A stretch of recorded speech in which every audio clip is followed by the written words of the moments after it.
welcoming to the stage Matthew, Kochmann and William Host.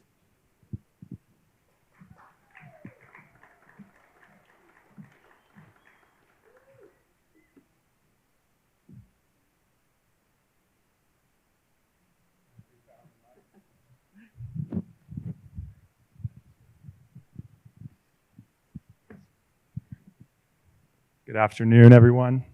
Thank you so much for coming to join us for this talk. Since Matthew and I first met a few months ago, and in our conversations since, we've come around a lot of interesting ideas about what we want the future of entrepreneurship to look like and how we can play a role today and in our careers to kind of create that. And so we really appreciate your attendance and participation in our conversation. And so without further ado, I'd love to introduce Matthew. To start us off, Matthew has had an incredible career of social conscious entrepreneurship, starting as employee number 7 at Uber, kind of spearing their New York City office, their first city expansion in 2011.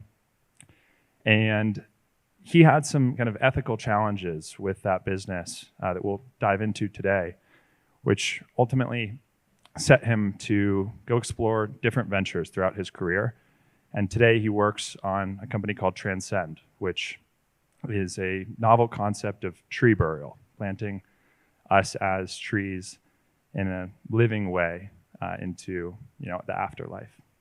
And so we'll be touching on all of these topics. And my name's William Host.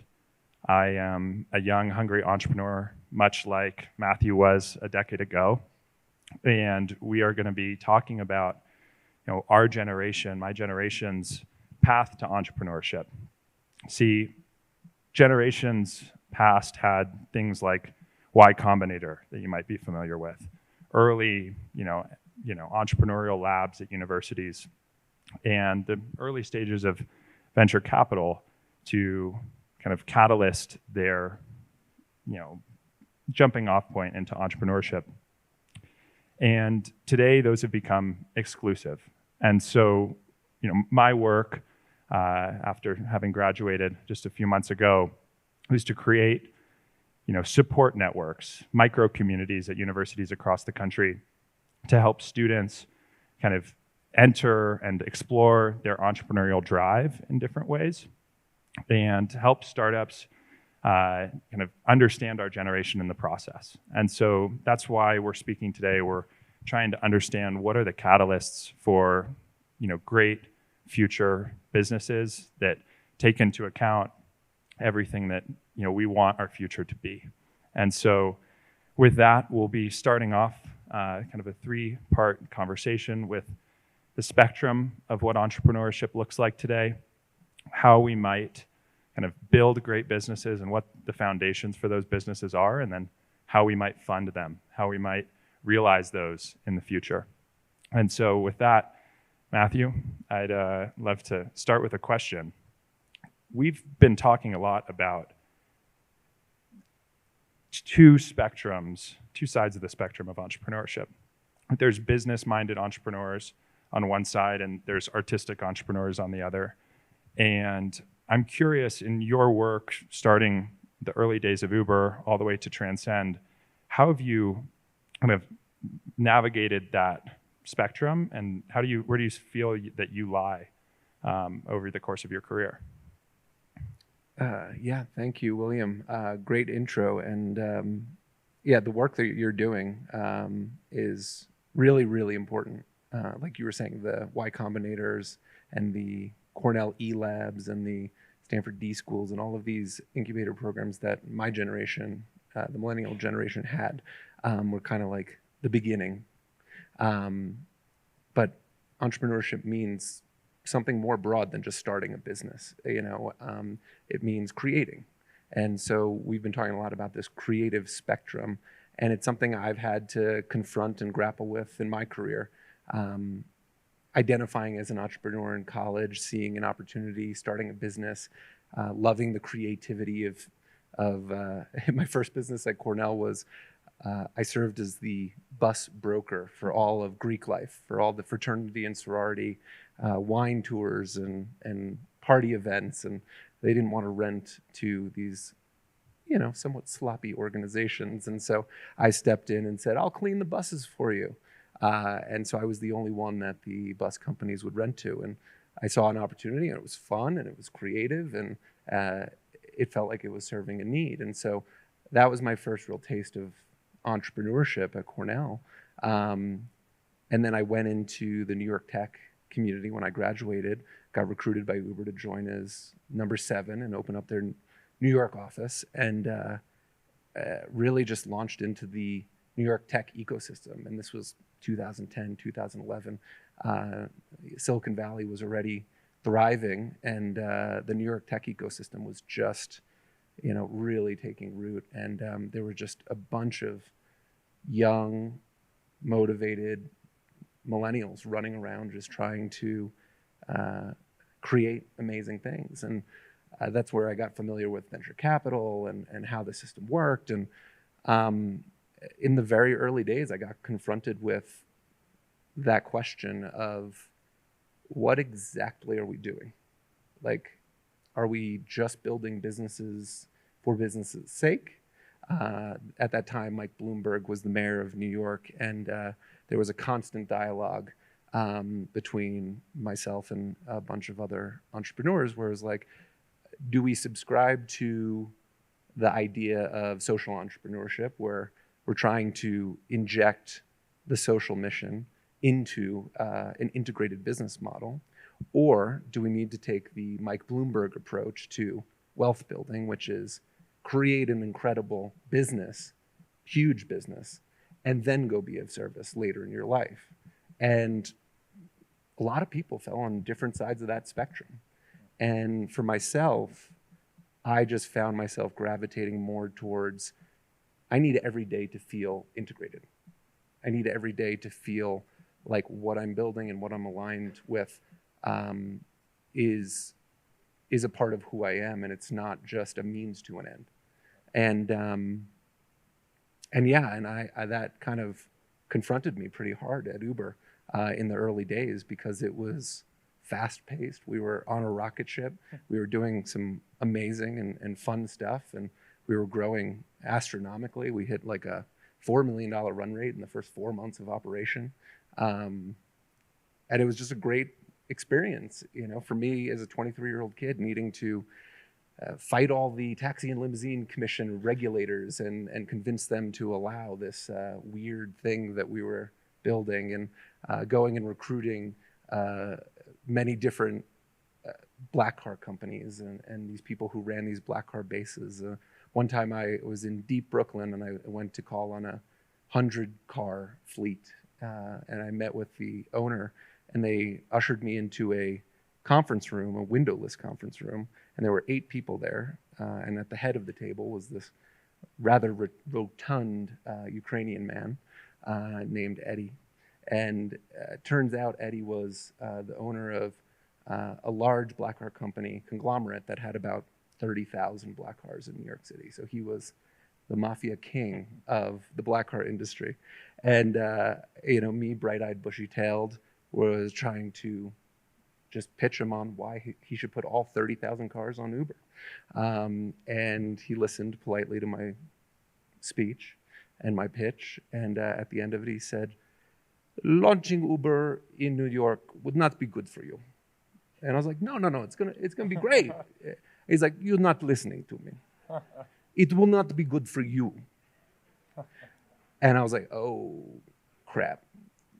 And so, they eventually let me go. And I immediately called our CEO, Travis Kalanick, who, has his own reputation.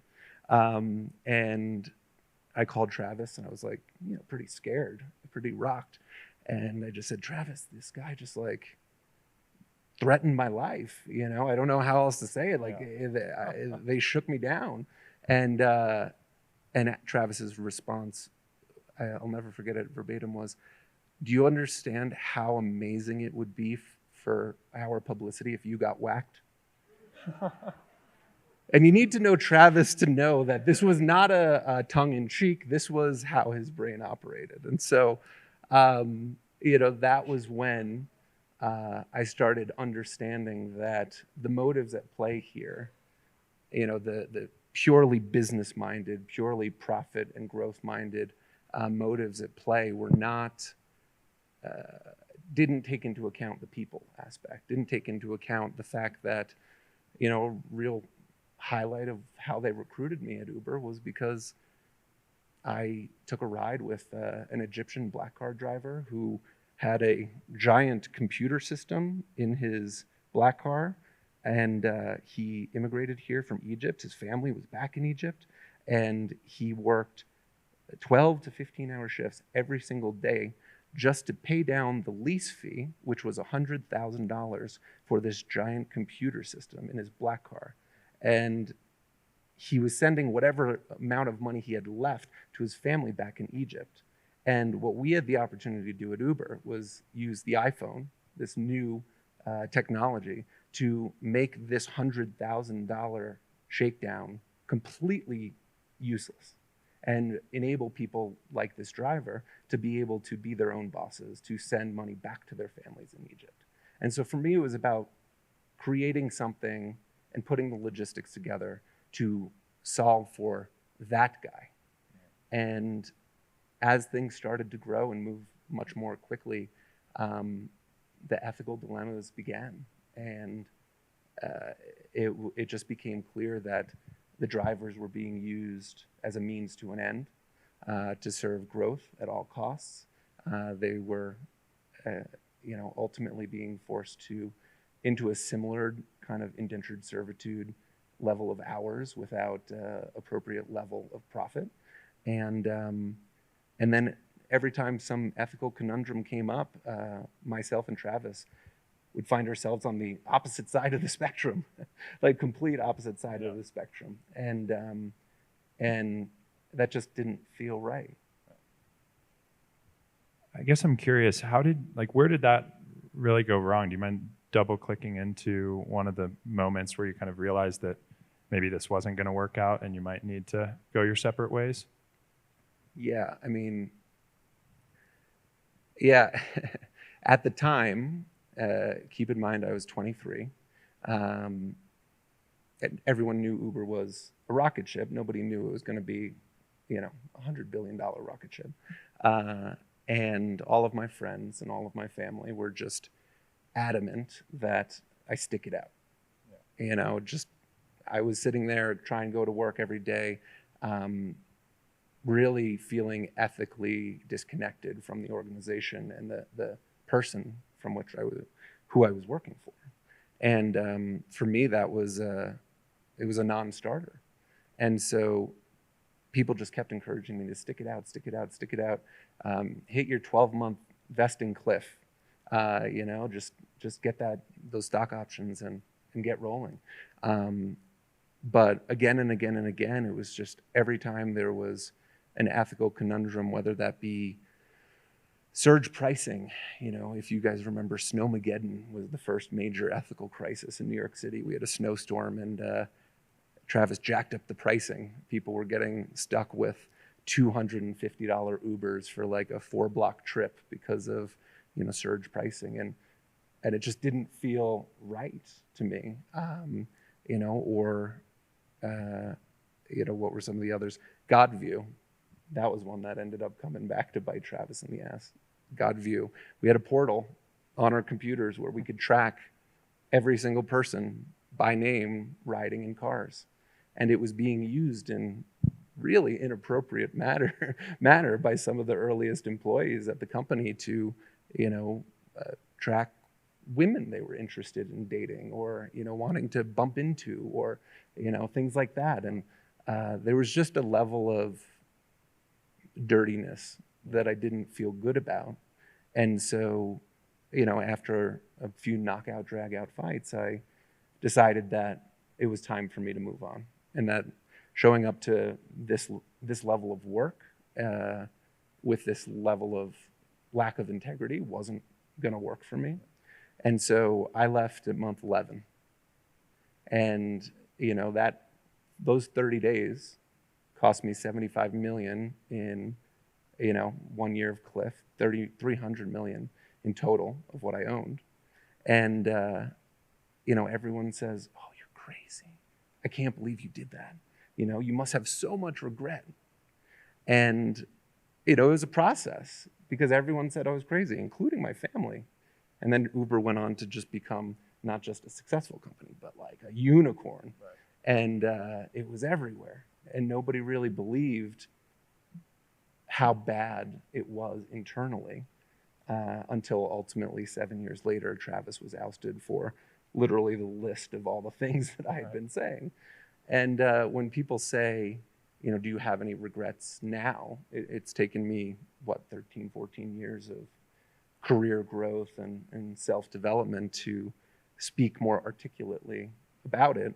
But when people ask if I have regret, my response is there's a major difference between regret and growth.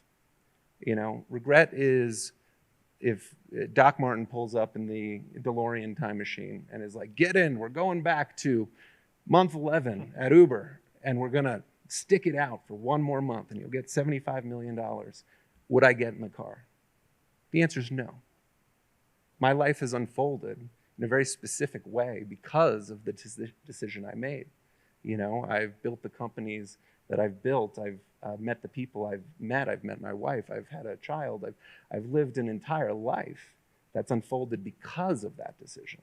And I wouldn't trade any of that for the world. So no, I have no regret. However, if the same exact situation presented itself today as a 37-year-old man with a lot more emotional development tools in my toolkit, I would know how to navigate a megalomaniac type personality and keep my head down for 30 days and think about the bigger picture. So, that's the difference between regret and growth for me.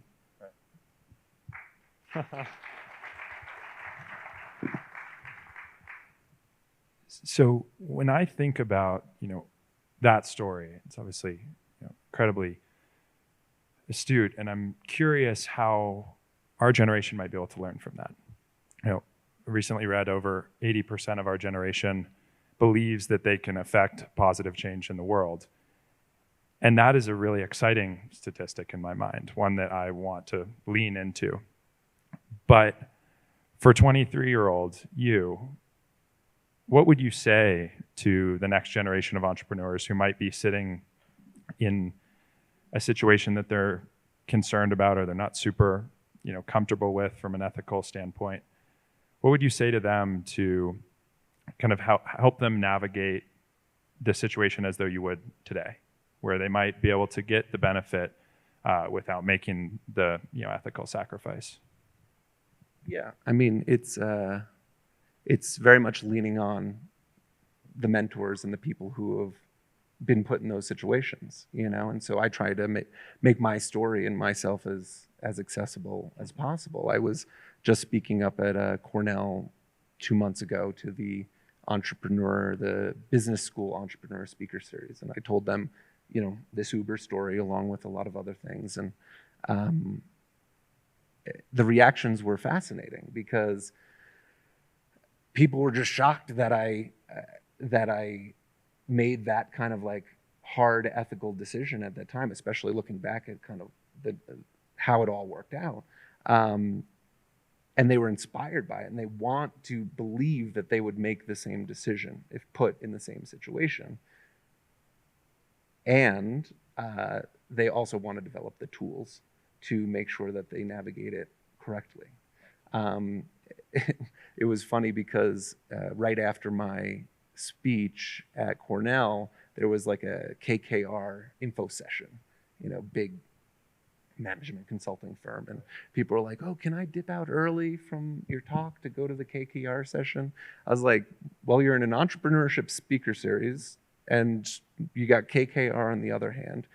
Like, that's a you decision, like what kind of career trajectory do you want to be on? Because what's most important, and this is where our economy and where our society has been moving, is that everything is expensive. For millennials, for Gen Z, home ownership is a joke. is like out of reach. College costs astronomically more. We're saddled by college debt when we graduate. The accessibility of entrepreneurship, of that level of financial risk, even before you have kids and a wife and a family and stuff like that, it's an extremely daunting bar because we have such an upward battle financially ahead of us. And so the beauty of entrepreneurship and the opportunity of entrepreneurship isn't so much, it's about creating in the world, but it's about creating your own opportunities in the world. It's about not becoming somebody in service of somebody else's optimized profit. Because at the end of the day, the compensation, of a cog in the wheel does not match for these large organizations the value that they're producing. And entrepreneurship gives you a path to that. And people want more freedom. Yeah, 100%. I think entrepreneurship is the hope for something better than to, go to college, get ridden with debt, get a job, climb the corporate ladder. And people are incredibly excited about that opportunity, but they also feel this need to optimize maybe more quickly than is ideal, right? To kind of get up, time to market, these sorts of things. When you were kind of transitioning to the topic of transcend, I'm curious, how do you think about, crafting a business model, an idea into a business from inception in a way that considers, the ethical implications, kind of the double or triple bottom line implications, and still allows you the, confidence to take that time and to go to market correctly? Yeah, I mean, it's on the spectrum of creativity and entrepreneurship. You don't need to just sit in one place.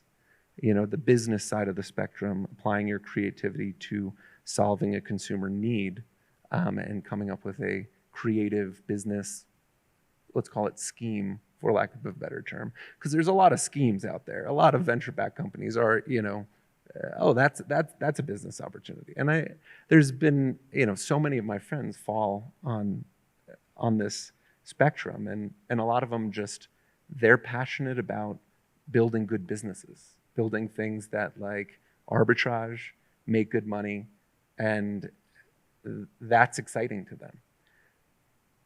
I view that as a lever to help growth.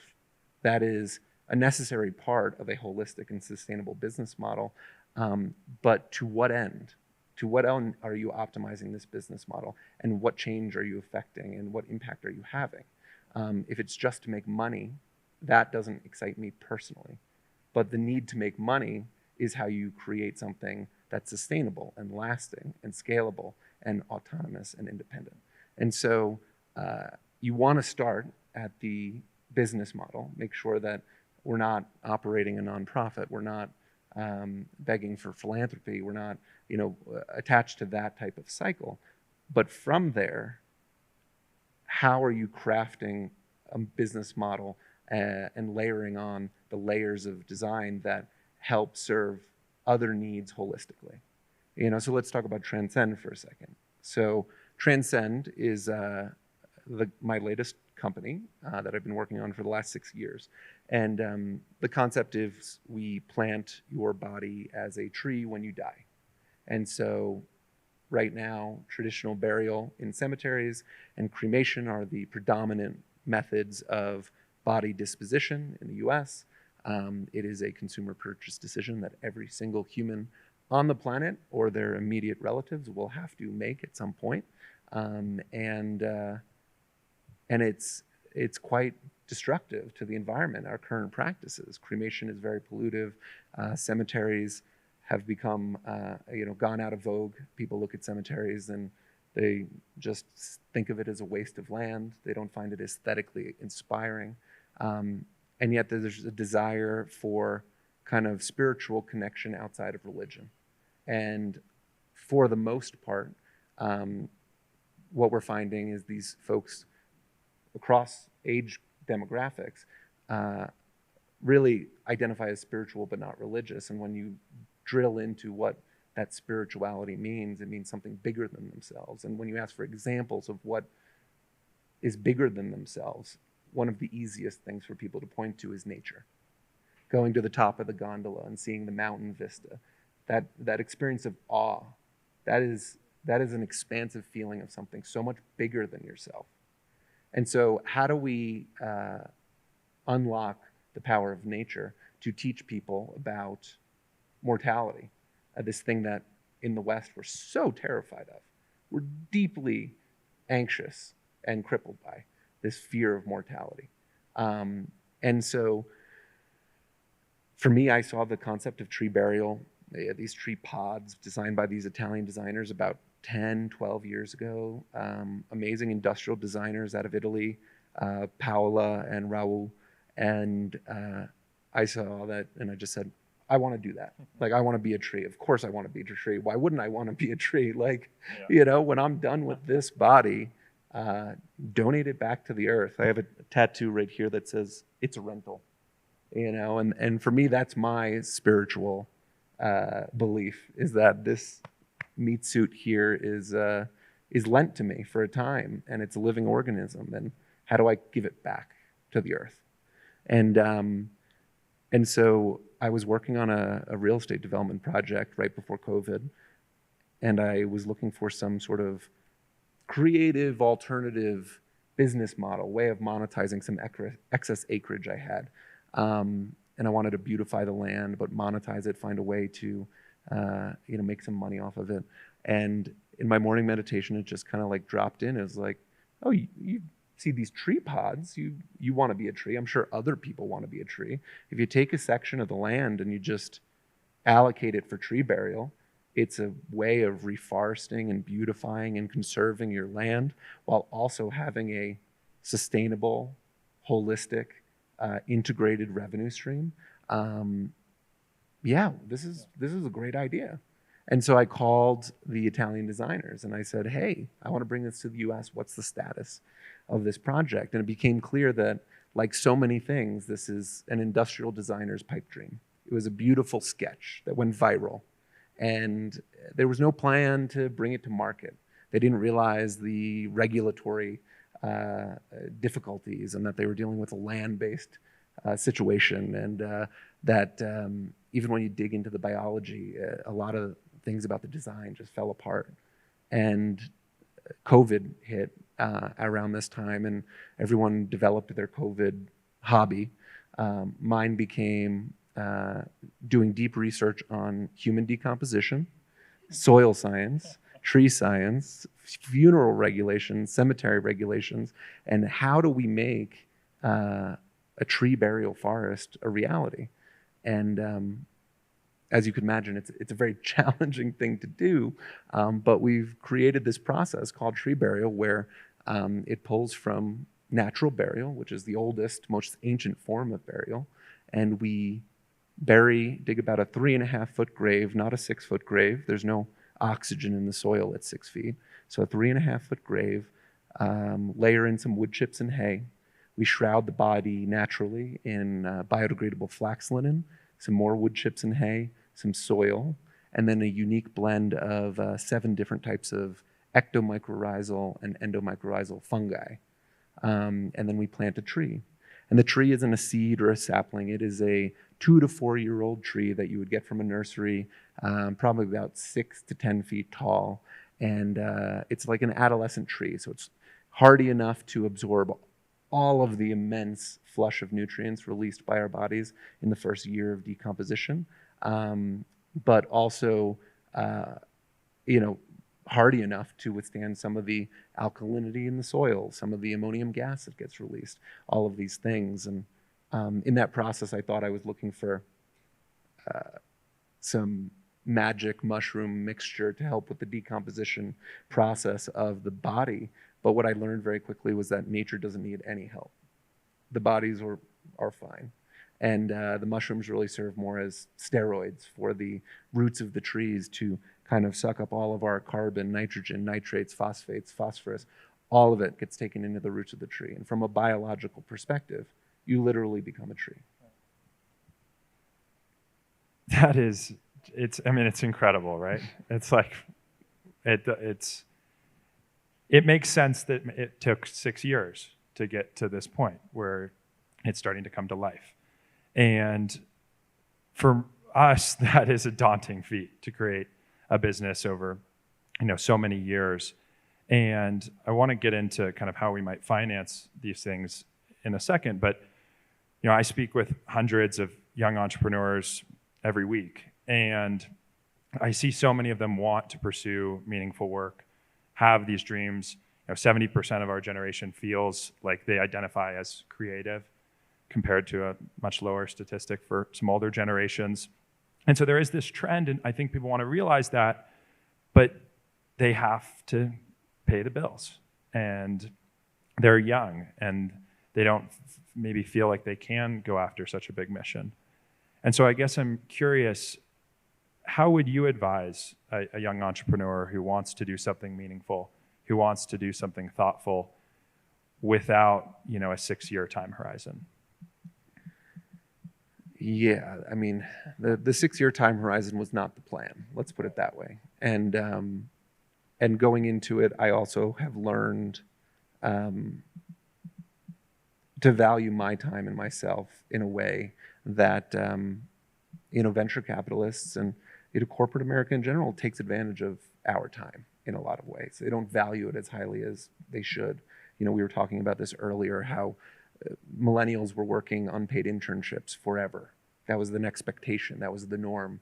Oh, you're getting experience. Thankfully, many states have passed laws banning unpaid internships because people should be paid for their time and their energy and the work. Thankfully, your generation is going into a market where you're not only getting the experience, but you're also getting some compensation for it. And so, the startup world and venture capital also, the VCs are like, I'm giving you money and you've got to be as scrappy as possible. And, you got to live on ramen and you got to not do this, not take a salary for this amount of time. And I went into Transcend and I was like, no, I'm going to be investing my life, my energy into this. I need some stability. And I talk to people all the time.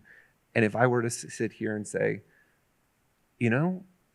have your day job and then keep your side hustle, and that you're just going to have to make it work nights and weekends. That's the advice of the industry as it's been and for a long time. If you're pouring everything into a vision, that is a full-time job. That is not a nights and weekends thing. And as long as your vision is well baked, you need to get it to a place of being fully baked to ask for those funds to finance your ability to go and execute it. That's important. So for me, it was, we're going to go and raise money to allow us to build this full time, allow us to build the team, surround ourselves with people to really try and figure this out. And financing has become a constraint, as always, with socially conscious businesses.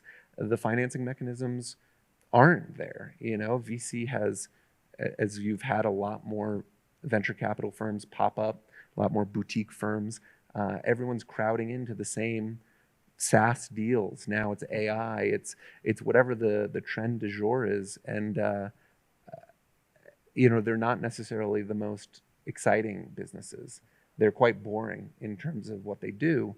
And I've had to navigate this. I mean, the feedback I've gotten from the venture capital community, which I raised our initial, rounds from, at this point, when you're getting to larger rounds and larger firms, the feedback is, can't you just dig a hole and throw somebody in it? Just prove out the concept to me. And I'm like, it's not that simple. When we're selling we're making a lifelong promise, not just a lifelong promise to the individual, but to their family. We have a perpetual maintenance endowment ethical responsibility to this family. So we can't move fast and break shit when we are operating in a space that is as delicate as the end of life space. And we've been talking a little bit about this since we first spoke, which is traditional venture capital was created to back the multi-billion-dollar businesses and to kind of, affect change alongside big technological revolutions. And today, much of that capital still has that same mark, but there might need to be a different type of financing for young people, the next generation, your generation, anyone who wants to build a business that is socially conscious, that has multiple purposes. And you have an incredible idea that I'm fascinated by in our conversations. It's been one of my favorite topics, called Catalyst Pledge. And I would love to kind of invite you to share that with the audience and how that might help us kind of create the future that we want to see, not only for ourselves or our families, but just like the prosperity of our, species, right? It doesn't have to be this, moral high ground conversation. It can be something that is intentional. It can be, businesses that are created with the ideas that we want to thrive. And so I'm curious if you'd be willing to share a little bit more about Catalyst and how we might be able to use a different type of financing to create these businesses. Yeah, absolutely. Yeah, I mean, we're at the Aspen Design Conference, so there has to be a design component to not only what I'm building and what you're building and what a lot of people are speaking about on this stage, kind of like application of design thinking to entrepreneurship and business creation. But you got to get creative in the ways we finance these things as well. For Transcend, it was, very clear revenue model, business model. There's a funeral industry, there's a cemetery industry. It's a multi-billion-dollar industry a year. How do we tap into that, price our offering in a way that is serving customers at a reasonable price point, making it super easy for the families so that they don't need to deal with all of the logistics during their time of grief, which is, something I'm extremely passionate about with this business, is just making it easier for folks, and encouraging pre-need behavior. Pre-need meaning planning for your own funeral in advance, as opposed to leaving your family to figure it out when you die. Getting a $15,000 bill. The average funeral in the U.S. is $16,000 all in.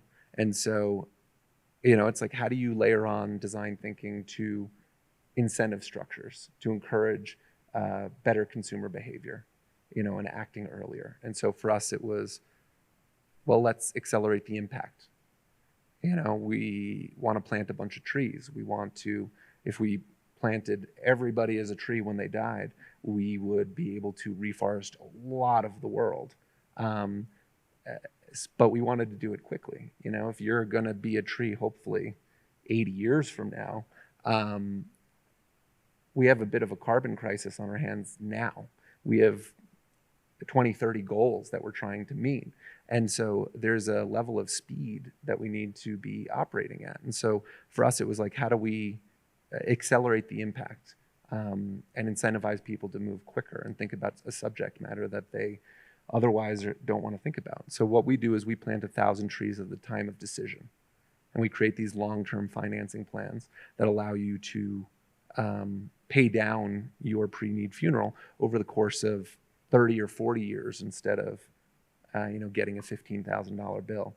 Our price point is $8,500, by the way, all in. And so, what that does is it allows your choice for ultimately what's going to happen to all of us to be sequestering carbon throughout your lifetime. 1,000 trees sequesters the entirety of the average global carbon footprint over the course of those trees' lifetime.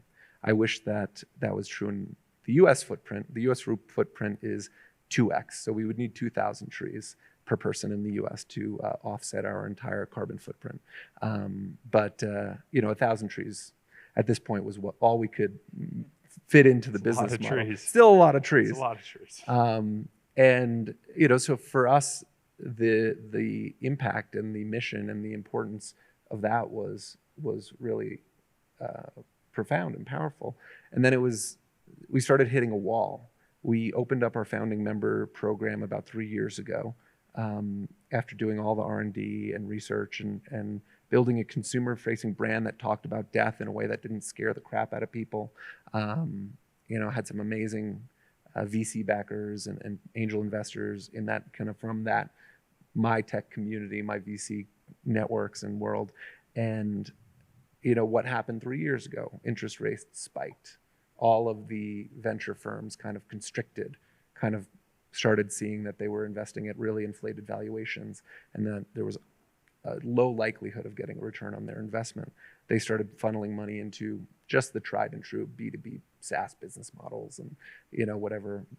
At the time it was crypto, now it's AI. And so it forced me to pivot. I kept talking to venture capitalists trying to raise that next round of funding. We had opened up our founding memberships and they had sold out in 3 weeks. So there was clearly consumer demand, but that didn't seem to serve as the inflection point that the venture capitalists needed. And so I needed to pivot to meet more like ethos-aligned investors. And at first I was like, okay, where are the impact investors and the climate investors? And so, I started running a process specifically targeting climate investors and impact investors. What I quickly learned was this was just a badge. It was just, they were a VC who was operating a VC model that prioritized business first, and they liked the badge of climate or the badge of impact, but it's not the guiding principle. They're still going to make the SaaS investment even if it has nothing to do with climate or impact. And so it just became clear that I had to get more creative and what does a true impact investor look like? And then I discovered these things called donor advised funds. And so donor advised funds, some people know about them, a lot of people don't. Many people are familiar with foundations, traditional organizations for philanthropic capital. If you have a taxable event or you want to contribute money and get a tax write-off at the end of the year, you can form a foundation, which is, quite time-consuming and cost-consuming to build your own foundation, or you can invest it in donate it to a different foundation, have that money be managed, or you can open a donor-advised fund, which is essentially just it takes 2 clicks of a button. You have a bank account that's open. It's a tax-deductible outlet, and people can place money in it and get a 100% tax deduction on their money, spread out over a 3-year period. And so donor-advised funds are growing astronomically, mainly because there's a 0% drawdown requirement on donor-advised funds. On foundations, you have a federal requirement to draw down 5% of your, philanthropic assets, meaning you need to push 5% of your, let's call it $100 million foundation, you need to donate $5 million. The rest of that money, the rest of that $95 million is sitting, being private wealth managed by, whether it's Schwab Charitable or Fidelity Charitable or Vanguard or Goldman or any of the big banks. And they have their donor advised fund and foundation kind of book. And what they do is they manage these funds. There's no restriction on what they can do with those funds. People are taking the tax deduction at the time of contribution. They get it instantaneously. And then the money sits there and it's being private wealth managed like an asset class, and it grows. It's being invested in, Wall Street, standard companies, blended ETFs, mutual funds that contain fossil fuel companies and Halliburton and all sorts of things. And this money that was earmarked for good and you were given a benefit for is now just sitting in the markets, growing, earning fees for the asset managers, and there's little incentive for that money to flow towards nonprofit organizations or philanthropic organizations. And the real unlock for me was, as I got deeper into donor advised funds, you start realizing that the misconception is that all of this philanthropic capital and foundations and donor advised funds can only be given to nonprofits. That's not true. All of that money is allowed to be invested in for-profit, for-good organizations. The IRS code loosely defines for good and impact. It does not specify that it has to be a 501c3, and specifically calls out that for-profit organizations are eligible. There's a lot of different structures and mechanisms, like program-related investments and mission-related investments, and legal paperwork to make all of this stuff work. But the point is, this money, which is mostly being invested in the stock market, can be invested in for-profit companies that are doing really good stuff, really high growth stuff, with great revenue models, something like Transcend, that has global impact. And you put your nonprofit dollars to work into that organization. Will's DAF, it's legally you have the ability to direct the money. It's not technically your money anymore once you've donated it, but you have the right to direct it. And so when Will's DAF invests in Transcend, instead of Will showing up on Transcend's cap table for his $1 million investment, Will's DAF shows up on Transcend's cap table for their $1 million investment. When Transcend grows and becomes a 10x, 100x, whatever it is, we return $10 million to Will's DAF instead of Will. What's cool about that is that $10 million is non-taxed. It goes right back into your philanthropic pool of giving and grows your pool of giving. The only catch is that you can't use that money to buy a house. You can't withdraw that money from the donor pool of funds. You just have to reinvest it in more philanthropic organizations.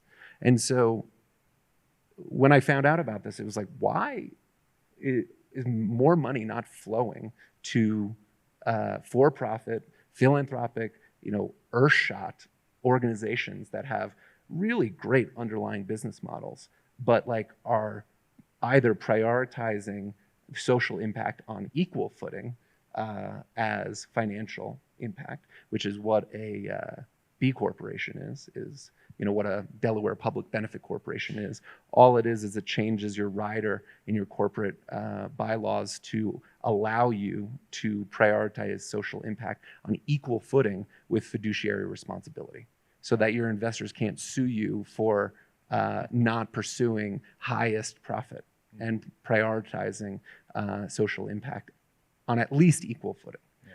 And so it's just there's so many great organizations out there, but the money is not flowing because there's a lack of education and there's a lack of motivation. You have structural inefficiencies in a system where this money is being managed by people who make money off of asset management fees. So their goal and their desire is to keep the balance high, because then they get their percentage every year. They don't want to draw it down. They're not encouraging you to draw down more than the federally required minimums. And so, as I got deeper and deeper and deeper, and I started geeking out on all of this IRS legislation and donor advised fund regulation and foundation structures and all of this stuff, what I just started to realize is that there was some really dark stuff happening, and it's not all intentional. It's all just kind of, you have CIOs running foundations and adhering to their fiduciary responsibility and thinking that they're doing the best thing for their clients and trying to grow that money quickly. But in actuality, they're not fully giving the big picture to their clients. Yeah. Amazing. Thank you for sharing that. As a final note, to everyone in attendance and to ourselves, we are hoping that everyone can leave the weekend and in the theme of what's next, think about how can you adjust your business practices, or think about the example you might be setting as a business leader or a design leader or a thought leader for the next generation. That could mean, how do you act? How do you manage your team? How do you allocate your capital into something like this?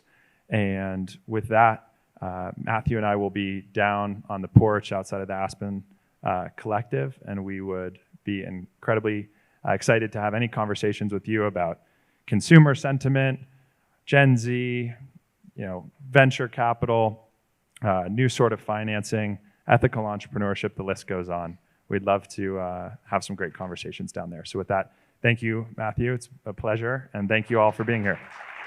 Thank you.